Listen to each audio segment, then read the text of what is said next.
നമസ്കാരം. വാർത്താ സന്ധ്യ ആരംഭിക്കുന്നു. എല്ലാ പ്രേക്ഷകർക്കും സ്വാഗതം. ഞാൻ പ്രവിത ലക്ഷ്മി. വിശദമായ വാർത്തകൾ നോക്കാം. ആദ്യം തന്നെ എല്ലാ പ്രേക്ഷകർക്കും പുതുവത്സരാശംസകൾ. പുത്തൻ പ്രതീക്ഷകളുമായി 2025 എതിരേൽക്കുകയാണ് ലോകം. പസഫിക് ദ്വീപ് രാഷ്ട്രം കിരിബാസിലാണ് ആദ്യം പുതുവർഷം എത്തിയത്. ഇന്ത്യൻ സമയം ഉച്ചകഴിഞ്ഞ് 3:30 കിരിബാസിലെ ക്രിസ്മസ് ദ്വീപിൽ പുതുവർഷം പിറന്നത്. പിന്നാലെ ന്യൂസിലൻഡും 2025 കടന്നു. ഇന്ത്യൻ സമയം 6:30 ഓസ്ട്രേലിയയിലെ മെൽബണിലും സിഡ്നിയിലും പുതുവത്സരം എത്തും. അമേരിക്കയിലെ ബേക്കർ ഐലൻഡിലും ഹൌലൻഡ് ഐലൻഡിലുമാണ് ഏറ്റവും ഒടുവിൽ പുതുവത്സരം എത്തുക. നാളെ ഇന്ത്യൻ സമയം വൈകിട്ട് 5:30 മാത്രമേ അവിടെ പുതുവർഷം എത്തൂ. പുതുവർഷത്തെ വരവേൽക്കാൻ ലോകമെങ്ങും വിപുലമായ ആഘോഷങ്ങളാണ് ഒരുക്കിയിരിക്കുന്നത്.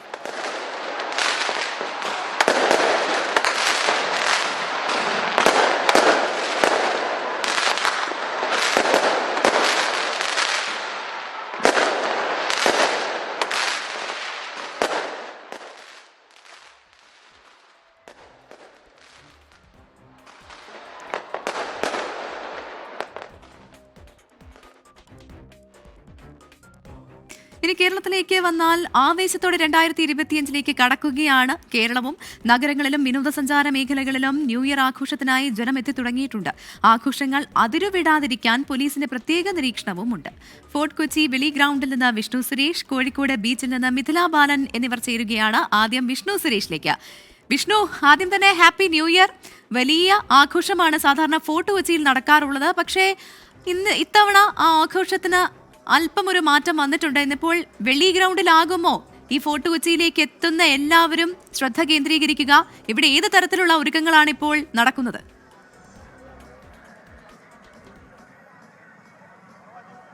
Pravitha, happy new year. ഈ വെളി ഗ്രൗണ്ടിലേക്ക് ഈ ന്യൂ ഇയർ മാറ്റിയെങ്കിലും അതിൻ്റെ ആഘോഷത്തിനും ഒന്നും ഒരു കുറവും മങ്ങലും ഉണ്ടാവില്ല. ഇപ്പോൾ തന്നെ ആളുകൾ ഇങ്ങോട്ടേക്ക് എത്തിത്തുടങ്ങിയിട്ടുണ്ട്. ഇനി 6 മണിക്കൂറുകൾക്ക് ശേഷം ഈ 40 അടി ഉയരമുള്ള പപ്പാഞ്ഞി കത്തിയമരും ഫോർട്ട് കൊച്ചിയെ സംബന്ധിച്ചിടത്തോളം, പശ്ചിമ കൊച്ചിയെ സംബന്ധിച്ചിടത്തോളം ആഘോഷത്തെ ഇത്രയധികം സ്നേഹിക്കുന്ന ഒരു നാടില്ല. ഫോർട്ട് കൊച്ചിക്കാരെ കുറിച്ച് നമ്മൾ തമാശക്കൊക്കെ പറയാറുണ്ട്. 1000 രൂപ ശമ്പളം കിട്ടി ആ 1000 രൂപയ്ക്ക് ആഘോഷിച്ച് പിന്നീട് ഒരു 500 രൂപ കൂടി കടമെടുത്ത് ആ 500 രൂപ ആഘോഷിച്ച് തീർക്കുന്ന അത്രയും അധികം ആഘോഷങ്ങൾ സ്നേഹിക്കുന്ന ഒരു മനുഷ്യരുടെ സ്ഥലമാണ്. അവിടെയാണ് ഇന്ന് എല്ലാ വർഷവും ന്യൂ ഇയർ നമുക്ക് ആഘോഷിക്കപ്പെടുന്നത്. ഇത്തവണ വെളി ഗ്രൗണ്ടിലാണ് ഈ പപ്പാഞ്ഞി സജ്ജീകരിച്ചിരിക്കുന്നത്. സാധാരണഗതിയിൽ പരേഡ് ഗ്രൗണ്ടിലാണ്. എന്നാലും ആളുകൾ ഇങ്ങോട്ടേക്ക് എത്തി തുടങ്ങിയിട്ടുണ്ട്. കോട്ടയം, ഈ എറണാകുളം ജില്ലയ്ക്ക് പുറമെയുള്ള ആളുകൾ ധാരാളമായി എത്തുന്നു എന്നുള്ളതാണ് ഫോർട്ട് കൊച്ചിയിലെ ഒരു ന്യൂ ഇയർ ആഘോഷത്തിൻ്റെ ഏറ്റവും പ്രധാനപ്പെട്ട പ്രത്യേകത. ഇപ്പോൾ തന്നെ ഈ ഗാലറികളൊക്കെ അല്ലെങ്കിൽ ഈ ബാരിക്കേഡുകളൊക്കെ നിറഞ്ഞിട്ടുണ്ട്. പലയിടങ്ങളിലായി പല ആളുകൾ എത്തിത്തുടങ്ങിയിട്ടുണ്ട്. കുടുംബസമേതവും അല്ലാതെയും ഒക്കെ ആളുകൾ ധാരാളമായി എത്തുന്നുണ്ട്. ഫോർട്ട് കൊച്ചിക്ക് അടുത്തുള്ള ആളുകളും അവിടെ നിന്ന് പുറത്തുള്ള ആളുകളും ഒക്കെ ഉണ്ട്. ചേട്ടാ, എവിടെ നിന്നാണ് വരുന്നത്? ആലങ്ങാട്, കോട്ടപ്പുറം. അത്രയും ദൂരത്തുനിന്നാണ് സാധാരണ രീതി വരാറ്? ഇല്ല, ഇപ്രാവശ്യം ഫസ്റ്റ് ടൈം വന്നേക്കാണ്. ഇല്ല, നമ്മൾ ഇത് കാണാൻ വേണ്ടി വന്നതാണ്. നമുക്ക് എല്ലാവർക്കും ഒരു അനുഭവങ്ങൾ വേണ്ടല്ലോ അതിൻ്റെ ഇതിൽ. ചേച്ചി, എങ്ങനെയുണ്ട് ഫോർട്ട് കൊച്ചി വന്നിട്ട്? 12 മണി വരെ നിൽക്കുന്നുണ്ടോ? 12 മണി നിൽക്കണമെന്നാണ് ആഗ്രഹം. ഞങ്ങൾ ഒരു 4 മണിയായപ്പോ എത്തിയതാണ്. അപ്പൊ ആരും ഉണ്ടായിരുന്നില്ല അധികം. ഇപ്പൊ വന്നപ്പോ തിരക്കായി. ചേച്ചി, എവിടെ നിന്നാണ്? ഞങ്ങൾ പാലക്കാട്. പാലക്കാട് ഇവിടെ വരെ വീറാവേശിക്കാൻ വന്നാണോ? അതെ, ആദ്യമായി വന്നാണ്. എങ്ങനെയാ ഇത്? നേരത്തെ സ്ഥിരമായി വരാറുണ്ടോ അല്ലെങ്കിൽ ആദ്യമായിട്ടാണ്? മകള് പറഞ്ഞു വന്നാണ്. 12 മണി വരെ നിൽക്കോ? കുട്ടികളൊക്കെ അല്ലേ, ഉറങ്ങും.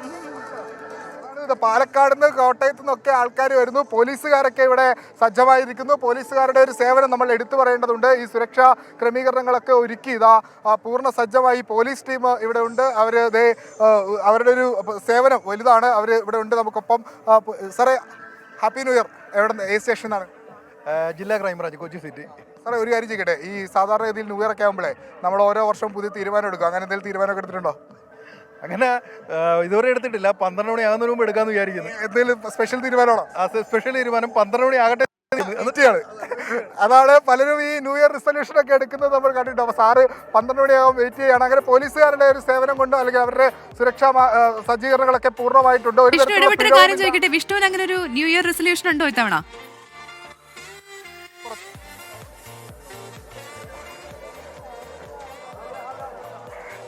എനിക്കങ്ങനെ ന്യൂ ഇയർ റെസൊല്യൂഷൻ കാര്യമായിട്ടൊന്നും ഇല്ല. എല്ലാ തവണ എടുക്കുന്ന പ്രത്യേകിച്ച് റെസൊല്യൂഷനുകളൊന്നും എടുക്കേണ്ട കാര്യമില്ലാന്ന് തോന്നുന്നു.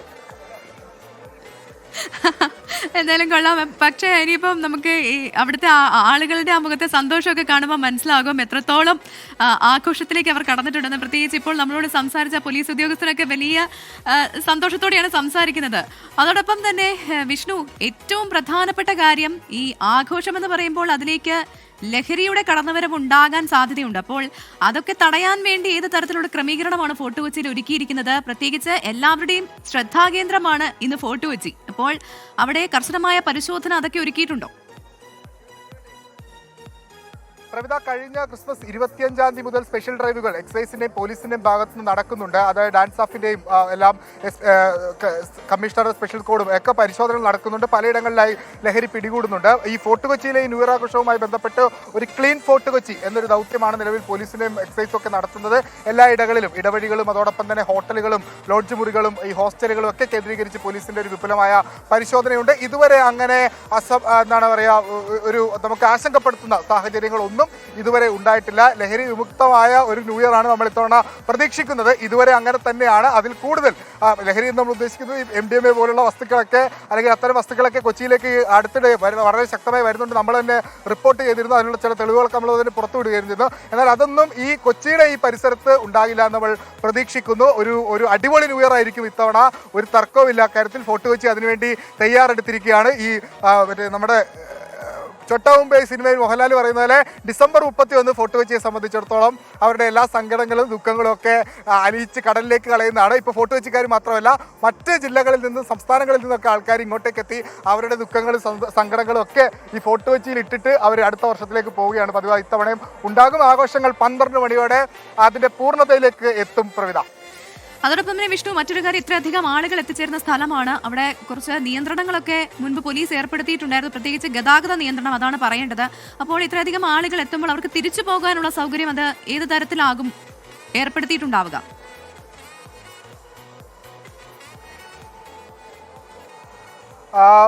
പ്രവിധ, 4 മണിയോടുകൂടിയാണ് ഇങ്ങോട്ടേക്കുള്ള ഈ ബസ് സൗകര്യങ്ങൾ നിലവിൽ നിർത്തിയിരിക്കുന്നത്. 4 മണിക്ക് ശേഷം തോപ്പുംപടിയിൽ നിന്ന് ഫോർട്ട് കൊച്ചിയിലേക്ക് ബസ്സുകൾ വിടുന്നില്ല. അതിനുശേഷം 12 മണിയോടുകൂടിയായിരിക്കും ഈ സ്പെഷ്യൽ പെർമിഷനുകളൊക്കെ ഉള്ളത് ബസ്സുകൾക്ക് പ്രത്യേകം. നമുക്കൊപ്പം ഈ കാര്യങ്ങൾ നമുക്ക് വിശദീകരിക്കാൻ രാജ്കുമാർ സാറ് ചേരും. സാറ്, ഏതൊക്കെ തരത്തിലുള്ള നിയന്ത്രണങ്ങളാണ് പൂർണ്ണ സജ്ജമാണ്? ഇവിടെ നമ്മൾ ഗ്രൗണ്ടിൽ മാത്രം നോക്കിയിട്ടുണ്ട്. ബാക്കി വെളിയിൽ എല്ലാ ഇൻഫ്രാസ്ട്രക്ചറും കൊച്ചി സിറ്റി പോലീസ് ചെയ്തിട്ടുണ്ട്. വാഹനങ്ങൾ പുറത്തേക്ക് വിടുന്നത് 12 മണിക്ക് ശേഷം എങ്ങനെയായിരിക്കും സാർ? ജില്ലാ പോലീസ് മേധാവി അതിനുള്ള ക്രമീകരണം ചെയ്തിട്ടുണ്ട്. പ്രശ്നം ഉണ്ടാവില്ല ഇത്തവണ അല്ലേ? 100% ഉണ്ടായില്ല. 100% ഉണ്ടാകില്ല എന്ന ഉറപ്പിലാണ് പോലീസ് ഉള്ളത്. അതിന്റെ എല്ലാ ക്രമീകരണങ്ങളും പൂർത്തിയാക്കിയിട്ടുണ്ട്. പ്രവിധ, ശരി വിഷ്ണു, അവിടെ തന്നെ തുടരുക. ഇനിയും ഒരുപാട് വിശേഷങ്ങൾ അവിടെ നിന്ന് പങ്കുവയ്ക്കാൻ ഉറപ്പായിട്ടും ഉണ്ടാകും. ഫോർട്ട് കൊച്ചിയിൽ നിന്നുള്ള കൂടുതൽ വിശേഷങ്ങളാണ് വിഷ്ണു സുരേഷ് ഇപ്പോൾ 24ന്റെ പ്രേക്ഷകരുമായി പങ്കുവച്ചത്. നമ്മൾ നേരെ പോകുന്നത് കോഴിക്കോട്ടേക്കാണ്. എങ്ങനെയാണ് വടക്കൻ കേരളത്തിലെ ആഘോഷം എന്ന് നോക്കാം. പ്രത്യേകിച്ച് കോഴിക്കോട് ബീച്ചിൽ വലിയ ആഘോഷം ഉണ്ടാകും. അതേക്കുറിച്ചൊക്കെ മിഥില ബാലൻ നമ്മളോട് പറയും. മിഥില, പുതുവത്സരാശംസകൾ. അപ്പോൾ ഫോർട്ട് കൊച്ചി ബീച്ചിലെ ഒരുക്കങ്ങളൊക്കെ എങ്ങനെയാണ്? കോഴിക്കോട് ബീച്ച് സാധാരണ ആഘോഷങ്ങൾക്കെല്ലാം ആളുകൾ ഒത്തുകൂടുന്ന ഒരു പ്രധാന കേന്ദ്രമാണ് ഈ ബീച്ച് എന്ന് പറയുന്നത്, അല്ലേ? അവിടെ ഏത് തരത്തിലാണ് ഒരുക്കങ്ങളൊക്കെ ഏർപ്പെടുത്തിയിരിക്കുന്നത്? എത്ര മണിവരെ ആഘോഷം ഉണ്ടാകാൻ സാധ്യതയുണ്ട് അവിടെ? പ്രവിധ, പുതുവത്സരാശംസകൾ തിരിച്ചും നേരുന്നു. കോഴിക്കോട് ബീച്ചിനെ സംബന്ധിച്ച് പറയാമെങ്കിൽ ഏറ്റവും കൂടുതൽ പുതുവത്സരാഘോഷത്തിന്റെ ഏറ്റവും നല്ല വൈബ് നമുക്ക് എല്ലാ കാലത്തും കാണാൻ കഴിയുന്ന ഒരിടമാണ് കോഴിക്കോട് ബീച്ച്. ഇപ്പം തന്നെ നമുക്ക് കാണാം, ഇപ്പോൾ തന്നെ ബീച്ചിലേക്ക് ഒരുപാട് ആളുകൾ എത്തിക്കൊണ്ടിരിക്കുന്ന ഒരു കാഴ്ച, ബീച്ച് നിറയുന്ന ഒരു കാഴ്ചയാണ് നമുക്ക് ഇവിടെ നിന്നും കാണാൻ കഴിയുന്നത്. കർശന സുരക്ഷ പോലീസിന്റെ ഭാഗത്തു നിന്നുണ്ട്. 750 പോലീസുകാരെയാണ് കോഴിക്കോട് നഗരത്തിൽ മാത്രം സുരക്ഷയ്ക്കായി നിയോഗിച്ചിട്ടുള്ളത്. 7 DYSPമാരുടെ 7 ACPമാരുടെ നേതൃത്വത്തിലുള്ള ഒരു സംഘമാണ് ഇതിന് നേതൃത്വം നൽകുന്നത്. നമുക്കറിയാം, ഇപ്പം തന്നെ നമുക്ക് ഒരുപാട് ആളുകൾ ഇങ്ങോട്ട് എത്തിക്കൊണ്ടിരിക്കുന്നത്. നേരത്തെ സൂചിപ്പിച്ചതുപോലെ മുൻ വർഷങ്ങളൊക്കെ നമ്മൾ കണ്ടിട്ടുണ്ട്. കോഴിക്കോട് ബീച്ചിലെ പുതുവത്സര ആഘോഷം അതൊരു പ്രത്യേക വൈബാണ്. ഒരു 12 മണി ആ ഒരു സമയമാകുമ്പോഴേക്കെല്ലാം ആഘോഷം അതിൻ്റെ ഉച്ചസ്ഥായിയിൽ എത്തുന്ന കാഴ്ചയാണ് നമുക്ക് കാണാൻ കഴിയും. ഇപ്പോൾ കുറച്ച് ആളുകളുണ്ട്, നമുക്ക് അവരോട് തന്നെ ചോദിച്ചു നോക്കാം. പുതുവത്സരം ആഘോഷിക്കാനാണോ വന്നത്? അതെ. ആഘോഷം വലിയ ആഘോഷം പറയാനായില്ല, ആൾക്കാർ കമ്മിയാണെന്നൊരു അഭിപ്രായം ഉണ്ട്. ഞങ്ങനെയൊക്കെ അത് വന്നോളും, കോഴിക്കോട് അങ്ങനെയാണല്ലോ, വന്നങ്ങ് കൂടിക്കോളൂ അല്ലേ. പക്ഷെ പരിപാടികളൊന്നും ഇല്ല എന്നാ തോന്നുന്നുണ്ടോ? നിങ്ങൾക്ക് അതിനെ പറ്റി വല്ലതും അറിയോ? ഇല്ല, പരിപാടികളായിട്ട് അങ്ങനെയില്ല, എല്ലാവരും ഒത്തുകൂടി അങ്ങ് അടിച്ചു പൊളിക്കുക, അത്രേ ഉള്ളൂ. ശരി, കുഴപ്പമൊന്നുമില്ല. എന്നാലും ഞങ്ങൾ 2024 എങ്ങനെ ഉണ്ടായിരുന്നു? 2024 അടിപൊളിയായിരുന്നു. എന്താ 2025 പ്രതീക്ഷ?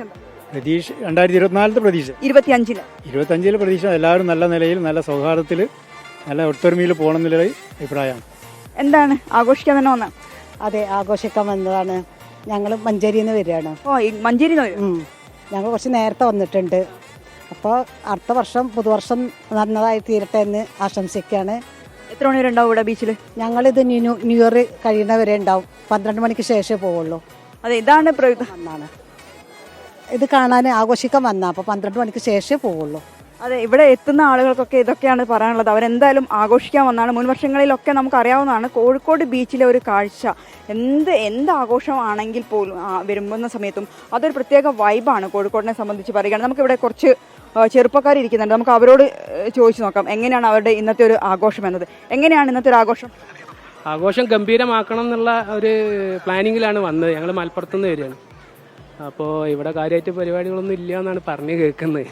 എല്ലാവരും അങ്ങ് ആഘോഷമാക്കന്നെ ഉള്ള നിലക്ക് എല്ലാവരും കൂടി ആഘോഷിക്കണം. അതാണ് ഞങ്ങൾ ഒന്ന് ഉഷാറാക്കണം എന്നുള്ള ഇതിലാണുള്ളത്. 2024 കുഴപ്പമില്ല, ഉഷാറായിരിക്കത്തായിരുന്നു. ഇനി 25 ഉഷാറാവട്ടെ. അതെ, ഇതിവിടെ ആഘോഷങ്ങളില്ല. അതാണ് ഞങ്ങൾ അവിടുന്ന് ഇവിടെ ഏറ്റവും വന്നിട്ടും ഇവിടെ പല ആഘോഷങ്ങൾ ഉണ്ട് എന്ന് പ്രതീക്ഷിച്ച് വന്നായിരുന്നു. പക്ഷേ എറണാകുളത്തൊക്കെ ആഘോഷങ്ങളും കാര്യങ്ങളൊക്കെ ഉണ്ട്. പക്ഷെ ഇവിടെ വന്നപ്പോഴാണ് അറിഞ്ഞത് ഇവിടെ ആഘോഷം കുറച്ചുകൂടി കഴിയുമ്പോഴേക്കും ഇവിടെ ജനം നിറഞ്ഞോളും. കാരണം അങ്ങനെയാണ്, എല്ലാവരും അങ്ങ് ആഘോഷിക്കും. പൊതുവേ ഉള്ള രീതിയിൽ തന്നെ ആളുകൾ ഇപ്പോൾ നിലവിൽ ഈ ടൈമിൽ ഇപ്പോൾ ഉള്ളൂ. പ്രത്യേകിച്ചായിട്ട് ഒരു ആഘോഷത്തിന്റെ പരിപാടി കാര്യങ്ങളൊന്നും ഇവിടെ കാണില്ല. അതെന്തുകൊണ്ടാണ് സാധാരണ അവിടെ ഈ ബീച്ചിലൊക്കെ ഈ സംഗീത സന്ധ്യ അങ്ങനെയുള്ള പരിപാടികളൊക്കെ സംഘടിപ്പിക്കാറുള്ളതാണല്ലോ. ഇത്തവണ എന്തുകൊണ്ടാണ് അങ്ങനത്തെ പരിപാടികളൊന്നും ഇല്ലാത്തത്? ഏതെങ്കിലും അസോസിയേഷന്റെ ഭാഗത്തു നിന്ന് അത്തരത്തിലുള്ള പരിപാടികൾക്കൊക്കെയുള്ള സാധ്യതയുണ്ടോ? പ്രവിത, നിലവിൽ ഇപ്പോൾ പറഞ്ഞിരിക്കുന്നത് ഇത്തരത്തിൽ ആളുകൾ എത്തി അവരെ ആഘോഷിച്ച് 12 മണിയാകുമ്പോൾ അവർ 1 മണി ആ സമയത്ത് ഇവിടെ ബീച്ചിൽ ആരും ഉണ്ടാവരുതെന്ന നിർദ്ദേശമാണ് ജില്ലാ ഭരണകൂടം നൽകിയിട്ടുള്ളത്. മറ്റൊന്ന്, ബേപ്പൂർ ഫസ്റ്റ് ആയിരുന്നു ഈ സമയത്ത് നടക്കേണ്ടിയിരുന്നത്. അത് മാറ്റിവെച്ചിട്ടുണ്ട്. അതിനിപ്പം ജനുവരി 3, 4, 5 തീയതികളിലാണ്. കഴിഞ്ഞ തവണയും ഇതുപോലെ തന്നെയായിരുന്നു. ആളുകൾ കൂടി എല്ലാവരും ചേർന്ന് ആഘോഷമാക്കി അങ്ങ് പിരിയുന്ന ഒരു കാഴ്ചയാണ് കഴിഞ്ഞ തവണയും നമ്മൾ ഇവിടെ കോഴിക്കോട് കണ്ടിട്ടുള്ളത്. അതേസമയം തന്നെ കോഴിക്കോടിനെ സംബന്ധിച്ച് പറയുകയാണെങ്കിൽ കാണാൻ ഒരുപാടുണ്ട്. പ്രത്യേകിച്ച് മാനാഞ്ചിറ ആണെങ്കിൽ മാനാഞ്ചിറയിൽ ഇവിടെ കോഴിക്കോട് ബീച്ചിനെ സംബന്ധിച്ച് പറയുകയാണെങ്കിൽ കുറച്ച് കഴിഞ്ഞാൽ ഇവിടെ എല്ലാ ലൈറ്റും ഇവിടെ ഒരുക്കിയിട്ടുണ്ട്. അതെല്ലാം ഇവിടെ പ്രകാശിക്കും. മറ്റൊന്ന് മാനാഞ്ചിറയാണ്. മാനാഞ്ചിറയിലും സമാനമായ രീതിയിൽ നമുക്കറിയാം ഈ ക്രിസ്മസിൻ്റെ സമയത്തൊക്കെ തന്നെ അവിടെ നിറയെ ലൈറ്റും LED ബൾബുകൾ അങ്ങനെ ഒരുപാട് ലൈറ്റുകളെല്ലാം വെച്ചിട്ടുള്ള ഒരു സജ്ജീകരണം ഒരുക്കിയിട്ടുണ്ടായിരുന്നു. അത് ഇപ്പോഴും അവിടെയുണ്ട്. അതെല്ലാം അവിടെ എത്തുന്ന ആളുകൾക്ക് ആസ്വദിക്കാൻ കഴിയും. പറയാം, ഒരു ഫാമിലി ഇവിടെ ഉണ്ട്. നമുക്ക് ഇവരോടും കൂടി ചോദിച്ചു നോക്കാം. എങ്ങനെയാണ് ചേച്ചി ആഘോഷം? എങ്ങനെയാണ് ഇന്നത്തെ സന്തോഷത്തെ? എങ്ങനെയാ പുതുവത്സരം എങ്ങനെ ആഘോഷിക്കാൻ വന്നു? എങ്ങനെ ചേച്ചി ക്യാമറ നോക്കി പറയാമോ? ഇവരെല്ലാം പത്തനംതിട്ടയിൽ നിന്ന് ന്യൂ ഇയർ ആഘോഷിക്കാൻ വേണ്ടി കോഴിക്കോട് എത്തിയ ആൾക്കാരാണ്. ഇതാണ് പ്രവിധ, ആളുകൾ ഇങ്ങോട്ട് പല സ്ഥലങ്ങളിൽ നിന്ന്. നേരത്തെ നമ്മൾ കണ്ടത് മലപ്പുറം, മഞ്ചേരിക്കാർ, ഇപ്പോൾ പത്തനംതിട്ടക്കാരെ കാണുന്നു. ഇങ്ങനെ നോക്കുകയാണെങ്കിൽ വരും മണിക്കൂറുകളിൽ കൂടുതൽ ആളുകൾ ഇങ്ങോട്ടെത്തും. സമാനമായി മുൻവർഷങ്ങളിലേതുപോലെ തന്നെ ഒരു അടിച്ചുപൊളി വൈബ് തന്നെ കോഴിക്കോട് ബീച്ചിൽ നമുക്ക് കാണാൻ കഴിയും. പ്രവിധ, ശരി, പ്രത്യേകിച്ച് പരിപാടിയൊന്നും അവിടെ സംഘടിപ്പിച്ചിട്ടില്ല എങ്കിൽ പോലും കൂടുതൽ ആളുകൾ കോഴിക്കോട് ബീച്ചിലേക്ക് എത്തിച്ചേരുന്നുണ്ട്. പ്രത്യേകിച്ച് വടക്കൻ കേരളത്തിലെ മറ്റ് ജില്ലകളിൽ നിന്നുള്ള ആളുകളൊക്കെ കോഴിക്കോട് ബീച്ചിലേക്ക് എത്തുന്നുണ്ട്. ഈ ആഘോഷത്തിന്റെ ഭാഗമായി മിഥില ബാലനാണ് കോഴിക്കോട് ബീച്ചിൽ നിന്നുള്ള വിശദാംശങ്ങൾ നൽകിയത്. നമുക്കിന്ന് പുറത്തു വന്ന വാർത്തകളുടെ വിശദാംശങ്ങളിലേക്ക് കടക്കാം. മുണ്ടക്കൈ ചൂരൽമല ഉരുൾപൊട്ടൽ ദുരന്തബാധിതർക്ക് പുനരധിവാസ സഹായം വാഗ്ദാനം ചെയ്തവരുമായി മുഖ്യമന്ത്രിയുടെ ചർച്ച നാളെ. പ്രതിപക്ഷവും കർണാടക സർക്കാരും ഉൾപ്പെടെ സഹായം വാഗ്ദാനം ചെയ്ത എല്ലാവരെയും ചർച്ചയ്ക്ക് ക്ഷണിച്ചിട്ടുണ്ട്. ഉരുൾപൊട്ടൽ അതിതീവ്ര ദുരന്തമായി കേന്ദ്ര സർക്കാർ അംഗീകരിച്ചതോടെ തുടർ സഹായ സാധ്യതകൾ തേടാനും സർക്കാർ തീരുമാനിച്ചു. മുണ്ടക്കൈ ചൂരൽമല ഉരുൾപൊട്ടൽ ദുരന്തവുമായി ബന്ധപ്പെട്ട് സഹായം വാഗ്ദാനം ചെയ്ത എല്ലാവരെയും മുഖ്യമന്ത്രി നേരിട്ട് കാണും. പ്രതിപക്ഷ നേതാവ് രാഹുൽ ഗാന്ധിയുടെ പ്രതിനിധി, കർണാടക സർക്കാർ പ്രതിനിധി, ഡിവൈഎഫ്ഐ പ്രതിനിധികളടക്കം എല്ലാവർക്കും ക്ഷണമുണ്ട്. ഒരു വീട് വാഗ്ദാനം ചെയ്തവരെയും ചർച്ചയ്ക്ക് ക്ഷണിച്ചു. ഉച്ചയ്ക്ക് 12:30ക്കാണ് കൂടിക്കാഴ്ച. അതിതീവ്ര ദുരന്തമായി പ്രഖ്യാപിക്കാൻ കാലതാമസമുണ്ടായതിൽ വിമർശനവുമായി റവന്യൂ മന്ത്രി രംഗത്തെത്തി. എന്താണ് ഇതിനെല്ലാം ഇത്ര കാലതാമസം ഉണ്ടാകുന്നത് എന്നാണ് നമുക്കിതുവരെ മനസ്സിലാകാത്ത ഒരു പ്രധാനപ്പെട്ട കാര്യം. അങ്ങനെ പ്രഖ്യാപിക്കപ്പെട്ട പ്രദേശങ്ങളിൽ പാവപ്പെട്ട മനുഷ്യരുടെ കടങ്ങൾ എഴുതി തള്ളാനും അവർക്ക് പുതിയ നിർമ്മാണ പ്രവർത്തനങ്ങൾക്കോ പുതിയ ആവശ്യങ്ങൾക്കോ വേണ്ടി ലോൺ എടുക്കാനുള്ള അവകാശത്തിന്, കടമെടുക്കാനുള്ള അവകാശത്തിന് അനുവാദം കൊടുക്കാവുന്ന സെക്ഷൻ 13 ഇപ്പോഴും ഉപയോഗിക്കാത്തത് എന്തുകൊണ്ടാണ്? പ്രഖ്യാപനത്തിൽ കാര്യമില്ലെന്നും കൂടുതൽ സഹായം ലഭ്യമാക്കുകയാണ് വേണ്ടതെന്നും പ്രതിപക്ഷ നേതാവ്. 4.5 മാസം 5 മാസം എടുക്കുമോ? അങ്ങനെ എഫിഷ്യൻസി എന്താണ് സെൻട്രൽ ഗവൺമെന്റിന്റെ? കേന്ദ്ര ഗവൺമെൻറ്റിൻ്റെ എന്താണ് കാര്യശേഷി എന്താണ്? ഒരു സംസ്ഥാനത്ത് ഇതുപോലെ ദുരന്തം ഉണ്ടായിട്ട് 4-5 മാസം കഴിഞ്ഞിട്ട് നമ്മളോട് പറയും അത് അതിതീവ്ര ദുരന്തമാണ്, പക്ഷെ കാശ് തരില്ല. പൈസയാണ് വേണ്ടത്, പണമാണ് വേണ്ടത്, അഡീഷണൽ ഫിനാൻഷ്യൽ അസിസ്റ്റൻസ്. അതിതീവ്ര ദുരന്തമായി അംഗീകരിച്ച സാഹചര്യത്തിൽ കൂടുതൽ സഹായം ലഭിക്കാനുള്ള ശ്രമങ്ങൾ സർക്കാർ നടത്തും. വിവിധ കേന്ദ്ര മന്ത്രാലയങ്ങളിൽ നിന്ന് പ്രത്യേക ധനസഹായവും കേരളം ആവശ്യപ്പെടും. എംപിമാരുടെ സഹായവും തേടും. UN അടക്കമുള്ള വിദേശ സംഘടനകളിൽ നിന്ന് സഹായം ലഭിക്കാനുള്ള ശ്രമവും നടത്തും. പുനരധിവാസ പ്രവർത്തനങ്ങൾക്കായി 2219 കോടിയുടെ സഹായമാണ് കേരളം കേന്ദ്രത്തോട് ആവശ്യപ്പെട്ടത്. 24 തിരുവനന്തപുരം. ശ്രീനാരായണ ഗുരുവിനെ സനാതനധർമ്മത്തിന്റെ വക്താവായി മാറ്റാൻ നടക്കുന്ന ശ്രമങ്ങളെ കരുതിയിരിക്കണമെന്ന് മുഖ്യമന്ത്രി പിണറായി വിജയൻ. വർണ്ണാശ്രമ ധർമ്മത്തിലൂന്നിയ സനാതനധർമ്മത്തെ പൊളിച്ചെഴുതാനാണ് ഗുരു ശ്രമിച്ചത് എന്ന് മറന്നുപോകരുതെന്നും മുഖ്യമന്ത്രി ഓർമ്മിപ്പിച്ചു. ഉദയനിധി സ്റ്റാലിൻ പറഞ്ഞതിന്റെ തുടർച്ചയാണ് മുഖ്യമന്ത്രിയുടെ പ്രസ്താവനയെന്ന് BJP നേതാവ് വി മുരളീധരൻ പറഞ്ഞു. ശ്രീനാരായണീയ പ്രസ്ഥാനങ്ങൾ കടന്നുകയറാനുള്ള സംഘപരിവാർ ശ്രമങ്ങളെ പ്രതിരോധിക്കണമെന്ന ആഹ്വാനമായിരുന്നു ശിവഗിരി തീർത്ഥാടന സമ്മേളനത്തിലെ മുഖ്യമന്ത്രിയുടെ പ്രസംഗം. എന്നാൽ പ്രസംഗത്തിലൊരിടത്തും BJP എന്നോ സംഘപരിവാർ എന്നോ പറഞ്ഞില്ല. ചാതുർവർണ്ണ രാഷ്ട്രീയം പിന്തുടരുന്നവരാണ് ഗുരുവിനെ സനാതനധർമ്മത്തിന്റെ വക്താവാക്കുന്നതെന്ന് മുഖ്യമന്ത്രി കുറ്റപ്പെടുത്തി. ശ്രീനാരായണ ഗുരു സനാതനധർമ്മത്തിന്റെ വക്താവോ പ്രയോക്താവോ ആയിരുന്നില്ല. ആ ധർമ്മത്തെ ഉടച്ചുവാർത്ത് പുതിയ കാലത്തിനായുള്ള ഒരു നവയുഗ ധർമ്മത്തെ വിളംബരം ചെയ്ത സന്യാസി വര്യനായിരുന്നു. അതിനെ സനാതന തത്വത്തിന്റെ ചട്ടക്കൂടിനുള്ളിലാക്കാൻ നിന്നാൽ അത് ഗുരുവിനോട് ചെയ്യുന്ന വലിയ നിന്ദയാവും. എല്ലാവരും സാഹോദര്യത്തോടെ ജീവിക്കുന്ന സ്ഥലമായാണ് ശ്രീനാരായണ ഗുരു കേരളത്തെ കണ്ടത്. അതിന് വിഘാതമായ കാര്യങ്ങളെ ചെറുക്കണമെന്നും മുഖ്യമന്ത്രി ആവശ്യപ്പെട്ടു. മതാതീതമായ മാനുഷികത്തിന്റെ സത്തയെ ഉൾക്കൊള്ളുന്ന മനുഷ്യത്വപരമായ വിശ്വദർശനമാണ് ഗുരു ഉയർത്തിപ്പിടിച്ചത് എന്നതാണ്. ഉദയനിധി സ്റ്റാലിന്റെ സനാതനധർമ്മം പ്രസ്താവനയുടെ തുടർച്ചയാണ് മുഖ്യമന്ത്രി നടത്തിയതെന്ന് BJP നേതാവ് വി മുരളീധരൻ വിമർശിച്ചു. ഉദയനിധി സ്റ്റാലിൻ നടത്തിയ സനാതനധർമ്മം എന്നുള്ളത് ഉന്മൂലനം ചെയ്യപ്പെടേണ്ട ഒന്നാണ് എന്നുള്ള പ്രഖ്യാപനത്തിന്റെ തുടർച്ചയാണ് ഇപ്പോൾ പിണറായി വിജയൻ നടത്തിയിട്ടുള്ള ഈ പ്രസ്താവന. ഗുരുവിനെ സനാതനധർമ്മത്തിന്റെ വക്താവായി മാറ്റാൻ ശ്രമിക്കുന്നുവെന്ന മുഖ്യമന്ത്രി പ്രസ്താവനയോട് യോജിക്കാത്ത പ്രതികരണം SNDP ജനറൽ സെക്രട്ടറി വെള്ളാപ്പള്ളിയിൽ നിന്നുണ്ടായി. ഗുരുവിനെ ആരാധിക്കുന്നതിനായ വിമർശനങ്ങൾ പരാമർശിക്കുമ്പോഴാണ് വെള്ളാപ്പള്ളി സനാതനധർമ്മത്തെ പരാമർശിച്ചത്. മറ്റേതൊരു മൂർത്തിക്കും പോലെ തന്നെ നമ്മുടെ ആരാധനാമൂർത്തിയാണ് ശ്രീനാരായണ ഗുരുദേവൻ. അതിൻ്റെ പേരിൽ വിമർശനങ്ങൾ ഉന്നയിക്കുന്നവരുണ്ടാകാം. വിമർശിക്കുന്നവർ വിമർശിക്കട്ടെ. സനാതനധർമ്മ പ്രകാരം ഏതിലും എന്തിലും ദൈവമുണ്ട്. 24 തിരുവനന്തപുരം. കൊച്ചി കലൂർ സ്റ്റേഡിയത്തിലെ നൃത്ത പരിപാടിയിൽ സംഘാടകരായ മൃദംഗ വിഷ്ണുവിനെതിരെ കേസെടുത്ത് ബാലാവകാശ കമ്മീഷൻ. പരിപാടിക്കെത്തിയ കുട്ടികൾക്ക് ആവശ്യമായ സൗകര്യങ്ങൾ നൽകിയില്ല എന്ന പരാതിയിലാണ് നടപടി. അശ്വിൻ പാലാഴി ചേരുന്നുണ്ട് കൊച്ചിയിൽ നിന്ന്. അശ്വിൻ, ദൂരസ്ഥലങ്ങളിൽ നിന്ന് പോലും വിദ്യാർത്ഥികൾ എത്തിയിട്ടുണ്ടായിരുന്നു. അപ്പോൾ ഇവർക്കൊക്കെ വേണ്ടത്ര സൗകര്യം ഒരുക്കാത്തതിനാൽ ഒരുപാട് ബുദ്ധിമുട്ട് അനുഭവിക്കേണ്ടി വന്നിട്ടുണ്ട്. പലരും തലകറങ്ങി വീഴുന്ന അവസ്ഥ വരെ ഉണ്ടായിരുന്നു. അപ്പോൾ ഇക്കാര്യങ്ങളൊക്കെ പരിഗണിച്ചുകൂടിയാണ് ഇപ്പോൾ ബാലാവകാശ കമ്മീഷൻ ഈ നടപടി.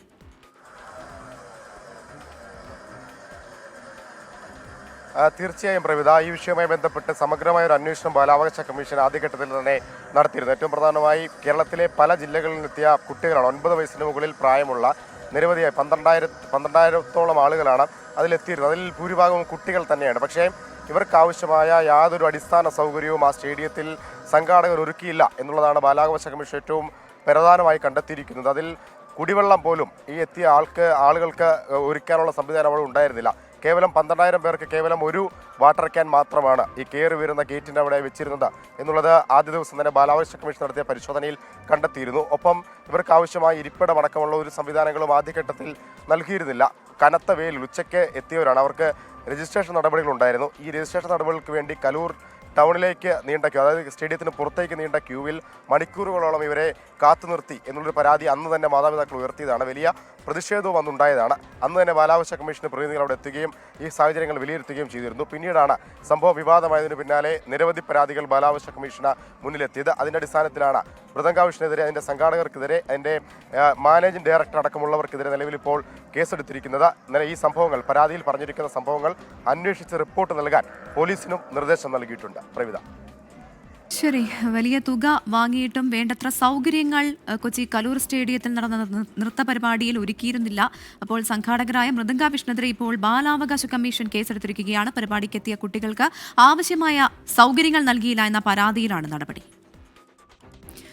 ഓസ്ട്രേലിയയിലെ മെൽബണിലും സിഡ്നിയിലും പുതുവത്സരമെത്തി. ഓപ്പറ ഹൌസും ഹാർബർ പാലവും ദീപാലങ്കൃതമാക്കിയാണ് ഓസ്ട്രേലിയൻ ജനത പുതുവത്സരത്തെ വരവേറ്റത്. ഇനി കേരളത്തിലെ പുതുവത്സരം എങ്ങനെയാണെന്ന് നോക്കാം. ഫോർട്ട് കൊച്ചിയിലേക്കാണ് നമ്മൾ വീണ്ടും പോകുന്നത്. അവിടെ പുതുവത്സര ആഘോഷങ്ങൾ തുടങ്ങിക്കഴിഞ്ഞു. അശ്വിൻ പാലാഴിയാണ് ചേരുന്നത്. അശ്വിൻ, പുതുവത്സരാശംസകൾ. ഫോർട്ട് കൊച്ചിയിൽ ഏത് ഭാഗത്താണ് ഇപ്പോൾ അശ്വിൻ നിൽക്കുന്നത്? അവിടെ കൂടുതൽ ആളുകൾ എത്തിച്ചേർന്നിട്ടുണ്ടോ? എങ്ങനെയാണ് അവിടുത്തെ ഒരുക്കങ്ങളൊക്കെ ഇപ്പോൾ?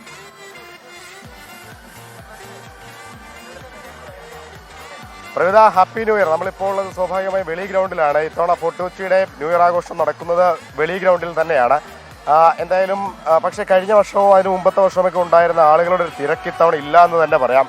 അതിൻ്റെ പ്രധാന കാരണമായി നമ്മൾ മനസ്സിലാക്കുന്നത് ഇത്തവണ കടുത്ത നിയന്ത്രണങ്ങളുണ്ട്. ഒപ്പം ഈ ഒരു ദുഃഖാചരണത്തിൻ്റെയൊക്കെ ഭാഗമായി ഫോർട്ട് കൊച്ചിയിൽ നടന്നു വന്നുകൊണ്ടിരുന്ന ഏറ്റവും പ്രധാനപ്പെട്ട ആഘോഷം പരേഡ് ഗ്രൗണ്ടിലായിരുന്നു. അവിടെ ഇത്തവണ ആഘോഷമില്ല. അതുകൊണ്ട് ഈ ന്യൂ ഇയർ രാത്രി DJ-യോ അങ്ങനെ സംഗീത പരിപാടികളൊന്നും ഈ ന്യൂ ഇയർ പരിപാടിയുമായി ബന്ധപ്പെട്ട് ഫോർട്ട് കൊച്ചിയിലില്ല. അതുകൊണ്ട് തന്നെ കൊച്ചിയുടെ ജില്ലയുടെയൊക്കെ വിവിധ ഭാഗങ്ങളിൽ നിന്ന് വരുന്ന ആളുകൾ നമുക്കിപ്പോൾ ആ ഫോർട്ട് കൊച്ചിയിലെ ഏറ്റവും പ്രധാനപ്പെട്ട ആകർഷണമായ വിളക്കുമരമുണ്ട്. ആ വിളക്കുമരം അതിലെ ലൈറ്റുകൾ ഇപ്പോൾ തെളിയിച്ചിട്ടുണ്ട്. വളരെ മനോഹരമായ കാഴ്ചയാണ്. ഫോർട്ട് കൊച്ചിക്കാർ കാത്തിരിക്കുന്നതും ആ ഒരു കാഴ്ചയ്ക്ക് വേണ്ടിയാണ്. വളരെ മനോഹരമായി അലങ്കരിച്ച ഒരു മരം മുഴുവൻ വിളക്കുകൊണ്ട് അതിൻ്റെ ലൈറ്റുകൾ കൊണ്ട് അലങ്കരിച്ചിട്ടുള്ള അതിമനോഹരമായ കാഴ്ച അതിപ്പോൾ അല്പസമയം മുമ്പ് ഫോർട്ട് കൊച്ചി വെളി ഗ്രൗണ്ടിൽ അതിന് ദീപാലങ്കൃതമായ മരം പൂർണ്ണമായും തെളിഞ്ഞിരിക്കുകയാണ്. നേരത്തെ സൂചിപ്പിച്ചതുപോലെ ഫോർട്ട് കൊച്ചിയുടെ ന്യൂ ഇയർ ആഘോഷത്തിൻ്റെ ഏറ്റവും പ്രധാന ആകർഷക ഘടകമായ ഒന്നുകൂടിയാണത്. ഇനിയിപ്പോൾ നമ്മൾ പറഞ്ഞിരുന്ന ആ കാര്യത്തിലേക്ക് വന്നാൽ, അങ്ങനെ നിയന്ത്രണങ്ങൾ കടുപ്പിച്ചതോടുകൂടി നമുക്ക് ഈ ഗ്രൗണ്ട് കാണാം, വെളി ഗ്രൗണ്ട് കാണാം. വിജനമായ അല്ലെങ്കിൽ വലിയ ആൾത്തിരക്കില്ലാത്തൊരു സാഹചര്യമാണുള്ളത്. അത് നമ്മൾ നേരത്തെ സൂചിപ്പിച്ച നിയന്ത്രണങ്ങളിലൊക്കെ ഭാഗമായുള്ള ഒരു കാര്യമാണ് എന്ന് പറയാം. എവിടുന്നാ വരുന്നത്? പൊന്നാനി മലപ്പുറം. ഈ ന്യൂ ഇയർ ആഘോഷത്തിന് വേണ്ടി മാത്രം വന്നതാണോ? ഇതിനു വേണ്ടി വന്നതാ. പക്ഷെ പ്രോഗ്രാം പോരാ, ഭയങ്കര ചെറിയ പ്രോഗ്രാം പോലെ. DJ-യോ മ്യൂസിക് ഒന്നുമില്ല, പ്രതീക്ഷ പോലെ ഒന്നുമില്ല. ഭയങ്കര നിരാശ. ദൂരം പൊന്നാനിന്ന് വരുന്നത് അറിയാം. എത്ര ദൂരം? എവിടുന്നാ വരുന്നത്? ഫോർട്ട് കൊച്ചി. അത്ര കളറില്ല എന്ന് തോന്നുന്നുണ്ടോ? കുഴപ്പമില്ല. പിന്നെ 2 വർഷത്തിന് മുമ്പ് എത്ര ഇതില്ല. അതാണ് അവർ പറയുന്നത്. പൊന്നാനിയിൽ നിന്നും മലപ്പുറം ജില്ലയിൽ നിന്നൊക്കെ വന്ന ആളുകളാണ്. അങ്ങനെയാണ് ഈ ഫോർട്ട് ഈ വെളിയിൽ ഗ്രൗണ്ടിലേക്ക് നമ്മൾ ഇപ്പോൾ വളരെ ചുരുക്കം ആളുകളെ വന്നുള്ളൂ. പക്ഷേ അവരോടൊക്കെ ചോദിച്ചാൽ ഭൂരിഭാഗം ആളുകളും പല ജില്ലകളിൽ നിന്ന് ഈ ഫോർട്ട് കൊച്ചിയിലെ ന്യൂ ഇയർ ആഘോഷത്തിൻ്റെ ആ ഒരു പേരും പെരുമയും കേട്ടിങ്ങോട്ട് എത്തിയവരാണ്. പക്ഷേ അവർക്കൊക്കെ നിരാശരാകേണ്ട ഒരു സാഹചര്യം ഉണ്ട് എന്ന് നമുക്ക് പറയാതിരിക്കാൻ കഴിയില്ല. എന്തായാലും ഒരു മണിക്കൂറുകൾ അതൊരു വൈബിലേക്ക് എത്തുമെന്നുള്ള പ്രതീക്ഷ പങ്കുവെച്ചുകൊണ്ടാണ് നമ്മളിപ്പോഴും ഫോർട്ട് കൊച്ചിയിലെ ന്യൂ ഇയർ ആഘോഷത്തിന് വേണ്ടി കാത്തിരിക്കുന്നത്. പ്രവിത, ശരി, ദുഃഖാചരണത്തിന്റെ ഭാഗമായാണ് വലിയ ആഘോഷങ്ങൾ വെട്ടിച്ചുരുക്കിയത്. എന്നാലും ആഘോഷങ്ങൾക്ക് കുറവില്ല. ഫോർട്ട് കൊച്ചിയിൽ ഒരുപാട് ആളുകൾ ഇപ്പോൾ തന്നെ എത്തിച്ചേർന്നിട്ടുണ്ട്. ദീപാലങ്കൃതമായി മാറിയിരിക്കുകയാണ് ഇപ്പോൾ തന്നെ ഫോർട്ട് കൊച്ചി. ഇനി വരും മണിക്കൂറുകളിൽ കൂടുതൽ ആളുകൾ എത്തിച്ചേരുമെന്ന പ്രതീക്ഷയിലാണ് ഫോർട്ട് കൊച്ചിക്കാർ. അശ്വിൻ പാലാടിയാണ് വിവരങ്ങൾ നൽകിയത്. ഉമ്മ തോമസ് MLA-ക്ക് പരുക്കേറ്റ കലൂർ സ്റ്റേഡിയത്തിലെ അപകടവുമായി ബന്ധപ്പെട്ട് സംഘാടകർക്കെതിരെ കൂടുതൽ ആരോപണം. മൃദംഗ വിഷൻ, ഓസ്കർ ഇവന്റ് മാനേജ്മെന്റ് ഉടമകളോട് കീഴടങ്ങാൻ ഹൈക്കോടതി നിർദ്ദേശിച്ചു. അപകടവുമായി ബന്ധപ്പെട്ട നടിയും നർത്തകിയുമായ ദിവ്യ ഉണ്ണിയെയും നടൻ സിജോയ് വർഗീസിനെയും ചോദ്യം ചെയ്യും. നൃത്തപരിപാടിയുടെ സംഘാടകരെ കൂടുതൽ സംശയത്തിന്റെ നിഴലിലാക്കുന്ന തെളിവുകളാണ് പുറത്തുവരുന്നത്. പരിപാടിയുടെ പേര് പറഞ്ഞ് ഓരോ കുട്ടിയിൽ നിന്നും 7,000 മുതൽ 8,000 രൂപ വരെ വാങ്ങിയെന്ന് സംഘാടകർ തന്നെ സമ്മതിക്കുന്ന തെളിവുകൾ. പരിപാടിക്ക് 100 കുട്ടികളെ എത്തിക്കുന്ന അധ്യാപകർക്ക് സ്വർണ്ണ നാണയമായിരുന്നു പകരം വാഗ്ദാനമായി പ്രഖ്യാപിച്ചിരുന്നത്. ഇതോടെ സംസ്ഥാനത്തിന്റെ പല ഭാഗത്തു നിന്നും നൃത്താധ്യാപകർ കൂട്ടത്തോടെ തന്നെ കുട്ടികളെ എത്തിച്ചതായും കണ്ടെത്തിയിട്ടുണ്ട്. പരിപാടിക്ക് വേണ്ടി കുട്ടികൾ പണം നൽകണമെന്നാവശ്യപ്പെട്ട് സംഘാടകർ ഗ്രൂപ്പിലിട്ട ശബ്ദ സന്ദേശവും പുറത്തുവന്നു. നമ്മുടെ ഗിന്നസിന്റെ രണ്ടാമത്തെ ഗഡുവായ പേയ്മെന്റ് 1,600 രൂപ നവംബർ 2-ാം തീയതിക്കുള്ളിൽ എല്ലാവരും പേ ചെയ്തിരിക്കണം. രണ്ടാമത്തെ ഗഡു പേയ്മെന്റ് ചെയ്ത് കഴിഞ്ഞാലേ നിങ്ങൾക്ക് കോസ്റ്റ്യൂം കിട്ടാൻ സാധിക്കും. സംഘാടകരുടെ സാമ്പത്തിക ഇടപാടിൽ പ്രത്യേക അന്വേഷണം പ്രഖ്യാപിച്ചതിന് പിന്നാലെയാണ് പുതിയ തെളിവുകൾ പുറത്തു വന്നത്. നൃത്തപരിപാടിയുടെ പേരിലുണ്ടായ വിവാദങ്ങളിൽ വിശദീകരണവുമായി കല്യാൺ സിൽക്സ് രംഗത്തെത്തി. 12,500 സാരിക്ക് മൃദംഗ വിഷൻ ഓർഡർ നൽകിയെന്നും നിർമ്മിച്ചു നൽകിയ സാരിക്ക് 390 രൂപയാണ് ഈടാക്കിയതെന്നും കല്യാൺ സിൽക്സ് അറിയിച്ചു. ഈ സാരിക്ക് സംഘാടകർ 1600 രൂപ ഈടാക്കി. നൃത്തപരിപാടിയുടെ സംഘാടകരായ മൃദംഗവിഷന്റെയും ഓസ്കാർ ഇവന്റ്സിന്റെയും ഉടമകളോട് കീഴടങ്ങാൻ ഹൈക്കോടതി നിർദ്ദേശം നൽകി. വ്യാഴാഴ്ച അന്വേഷണ ഉദ്യോഗസ്ഥന് മുന്നിൽ ഹാജരാകണം.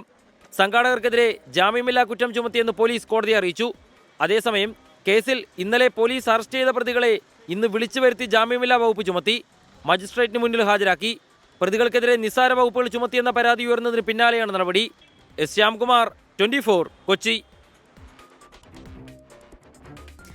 ഉമാ തോമസ് എംഎൽഎയുടെ ആരോഗ്യസ്ഥിതിയിൽ ആശാവഹമായ പുരോഗതി. മകന്റെയും ഡോക്ടേഴ്സിന്റെയും നിർദ്ദേശങ്ങളോട് ഉമാ തോമസ് പ്രതികരിക്കുന്നുണ്ടെന്ന് മെഡിക്കൽ ബോർഡ് വിലയിരുത്തി.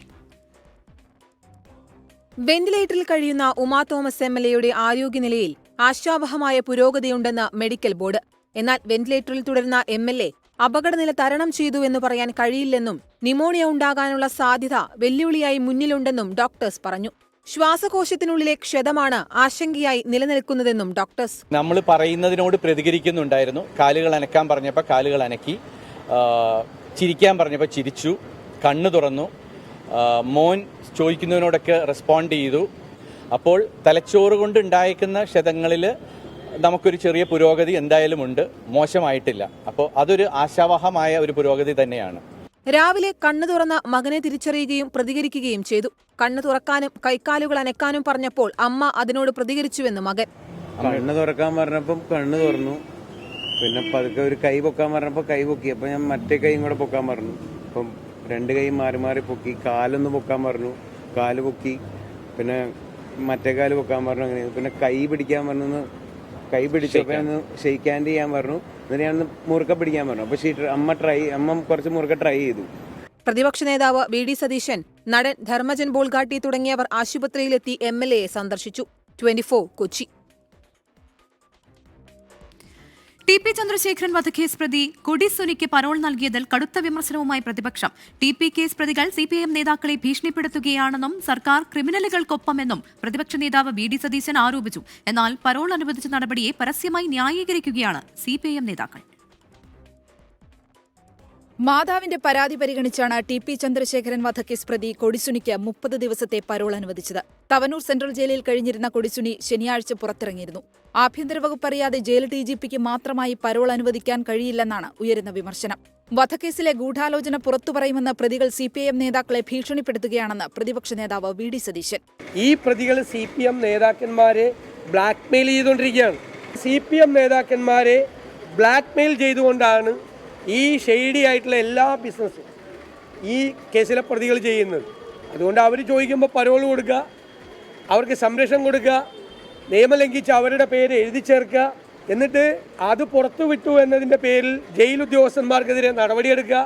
എന്നാൽ പരോൾ നൽകിയതിനെ പരസ്യമായി ന്യായീകരിക്കുകയാണ് സിപിഐഎം നേതാക്കൾ. 6 വർഷത്തിന് ശേഷം പരോൾ നൽകിയതിൽ എന്ത് മഹാപരാധമാണുള്ളതെന്നാണ് സംസ്ഥാന കമ്മിറ്റി അംഗം പി ജയരാജന്റെ ചോദ്യം. പരോളിനെ വിവാദമാക്കേണ്ടെന്ന് കൊടിസുനിയുടെ കുടുംബം പ്രതികരിച്ചു.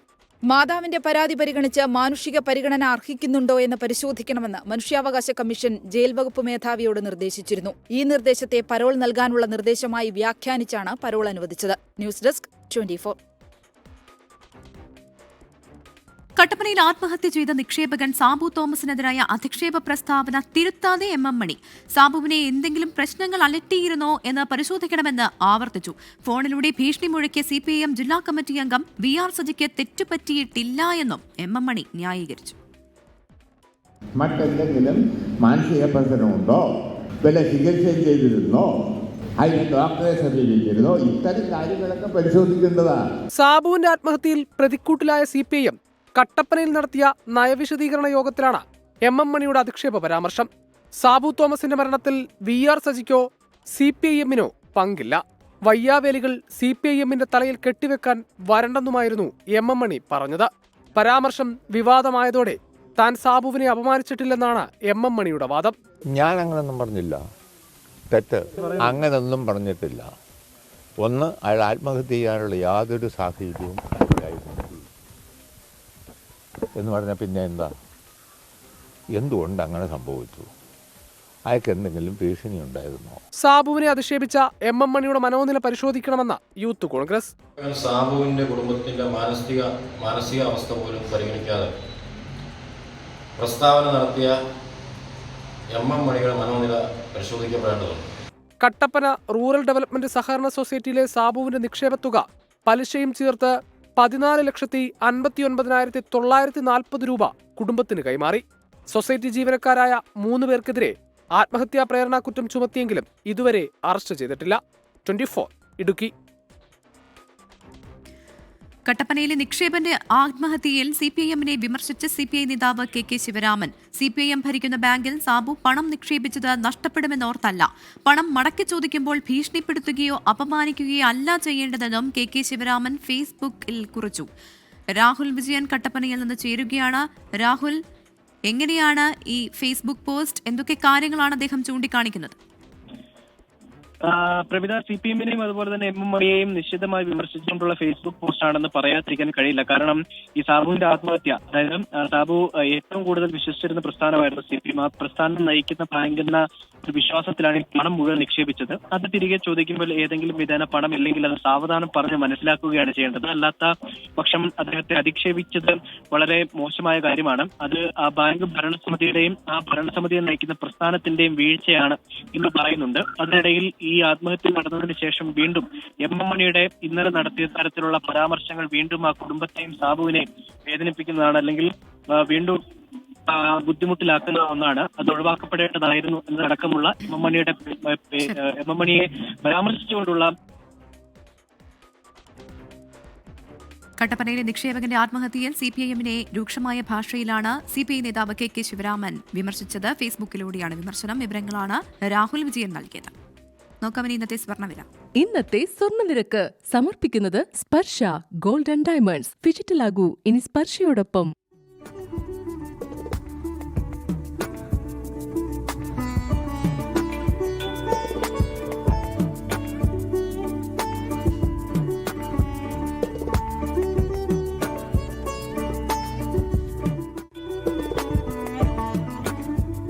എൻസിപി സംസ്ഥാന ഘടകത്തിൽ ഭിന്നത തുടരുന്നു. സംസ്ഥാന അധ്യക്ഷൻ PC ചാക്കോയോട് ഒത്തുതീർപ്പ് വേണ്ട എന്ന് എൻസിപി AK ശശീന്ദ്രൻ പക്ഷം. വിവരങ്ങളുമായി ശ്രീജിത്ത് തിരുവനന്തപുരത്ത് നിന്ന് ചേരുകയാണ്. ശ്രീജിത്ത്, ഇന്ന് മന്ത്രിയുടെ വസതിയിൽ ശശീന്ദ്രൻ പക്ഷത്തിന്റെ യോഗമുണ്ടായിരുന്നു. യോഗത്തിലാണോ തീരുമാനം? പ്രവിധ, മന്ത്രിയുടെ വസതിയിൽ ചേർന്ന ശശീന്ദ്രൻ പക്ഷത്തിന്റെ യോഗത്തിലാണ് സംസ്ഥാന അധ്യക്ഷൻ PC ചാക്കോയോട് വിട്ടുവീഴ്ച വേണ്ട എന്ന കാര്യത്തിൽ തീരുമാനമെടുത്തത്. PC ചാക്കോയുടെ ഏകപക്ഷീയമായ തീരുമാനങ്ങൾ അംഗീകരിക്കില്ല. നേരത്തെ ശശീന്ദ്രൻ പക്ഷത്തെ ഒരു ജില്ലാ പ്രസിഡന്റ് അടക്കം 7 പേരെ സസ്പെൻഡ് ചെയ്തിരുന്നു. ഈ സസ്പെൻഷൻ ഇനിയും പിൻവലിച്ചിട്ടില്ല. ഇത്തരം ചാക്കോയുടെ ഏകപക്ഷീയമായ തീരുമാനങ്ങൾ അംഗീകരിക്കില്ല. ആവശ്യങ്ങൾ അംഗീകരിക്കാത്ത പക്ഷം PC ചാക്കോയുടെ ഒരു തരത്തിലുള്ള വിട്ടുവീഴ്ചയും വേണമെന്ന് തീരുമാനിച്ചിട്ടുണ്ട്. ഇക്കാര്യം ചാക്കോയെ നേരിട്ട് അറിയിക്കും. അതിന് ആവശ്യങ്ങൾക്ക് വഴങ്ങുന്നില്ലെങ്കിൽ, ആവശ്യങ്ങൾ അംഗീകരിക്കാത്ത പക്ഷം സമാന്തര പ്രവർത്തനവുമായി മുന്നോട്ട് പോകാനാണ് ശശീന്ദ്രൻ പക്ഷത്തിന്റെ തീരുമാനം. എന്തായാലും മന്ത്രിസ്ഥാനത്തിനടക്കം കാര്യത്തിൽ വിട്ടുവീഴ്ചയില്ലെന്ന കാര്യം ശശീന്ദ്രൻ പക്ഷം വ്യക്തമാക്കുകയാണ്. ശരി, ശ്രീജിത്താണ് വിവരങ്ങൾ നൽകിയത്. ഇനിയൊരു സങ്കട വാർത്തയാണ് പ്രേക്ഷകരുമായി പങ്കുവയ്ക്കാനുള്ളത്. 24 ഫ്ലവേഴ്സ് ചാനലുകളുടെ ചാർട്ടേഡ് അക്കൗണ്ടന്റായ ചെറുങ്ങോട്ട് കൃഷ്ണകുമാർ അന്തരിച്ചു. 59 വയസ്സായിരുന്നു. തൃശൂർ പൂങ്കുന്നം തോട്ടേക്കാട്ട് സ്വദേശിയാണ്. രോഗബാധിതനായി കൊച്ചി അമൃത ആശുപത്രിയിൽ ചികിത്സയിലിരിക്കെയാണ് അന്ത്യം. മൃതദേഹം പാറമേക്കാവ് ശാന്തിഘട്ടിൽ സംസ്കരിച്ചു. തിരുവനന്തപുരം പോത്തൻകോട്ടെ ശാന്തിഗിരി ഫെസ്റ്റിവലിന് എത്തുന്നവർക്ക് ആകാശക്കാഴ്ചകൾ ഒരുക്കി ഹെലികോപ്റ്റർ സർവീസ് തുടങ്ങി. ശാന്തിഗിരി ആശ്രമം ജനറൽ സെക്രട്ടറി സ്വാമി ഗുരുരത്ന ജ്ഞാനതപസ്വി ഉദ്ഘാടനം ചെയ്തു. ശാന്തിഗിരി ഹെലിപ്പാഡിൽ നിന്ന് ആരംഭിക്കുന്ന യാത്ര 15 കിലോമീറ്റർ സഞ്ചരിക്കും. 7 മിനിറ്റ് ദൈർഘ്യമുള്ള യാത്രയുടെ ഒരു ട്രിപ്പിൽ പരമാവധി 7 പേർക്കാണ് സഞ്ചരിക്കാൻ സാധിക്കുക. 3500 രൂപയ്ക്ക് ആകാശക്കാഴ്ചകൾ ആസ്വദിക്കാം. ഈ പ്രദേശത്ത് ഏതാണ്ട് 1-2 പ്രാവശ്യം ഇതിനു മുമ്പ് വന്നിട്ടുണ്ടെങ്കിൽ തന്നെ ഇത്ര വിപുലമായ ഒരു ആകാശയാത്ര ഇപ്പോഴാണ് ഇങ്ങനെ അറേഞ്ച് ചെയ്യുന്നത്. ഏതാണ്ട് ഒരു 360 ഡിഗ്രി റേഡിയസിൽ ഈ പ്രദേശം മൊത്തം കാണുവാനുള്ള അവസരമുണ്ടായി. അപ്പോഴാണ് ഇവിടെയൊക്കെ ഇവിടുത്തെ ഒരു പച്ചപ്പിനെക്കുറിച്ചും ഇവിടുത്തെ വികസനത്തെക്കുറിച്ചുമൊക്കെ വളരെ ഗംഭീരമായിട്ടുണ്ട്. തുമ്പി ഏവിയേഷനാണ് ഹെലികോപ്റ്റർ യാത്രാ സൗകര്യം ഒരുക്കിയിരിക്കുന്നത്. കേരളത്തിനകത്ത് ആദ്യമായാണ് തുമ്പി ഏവിയേഷൻ ഹെലികോപ്റ്റർ ടൂറിസം സർവീസ് നടത്തുന്നത്. ജനുവരി 3 വരെയാണ് ആകാശ കാഴ്ചകൾ ആസ്വദിക്കാനുള്ള അവസരം. 24 തിരുവനന്തപുരം. വാർത്താസന്ധ്യയുടെ സമയം ഇവിടെ പൂർണ്ണമാവുകയാണ്.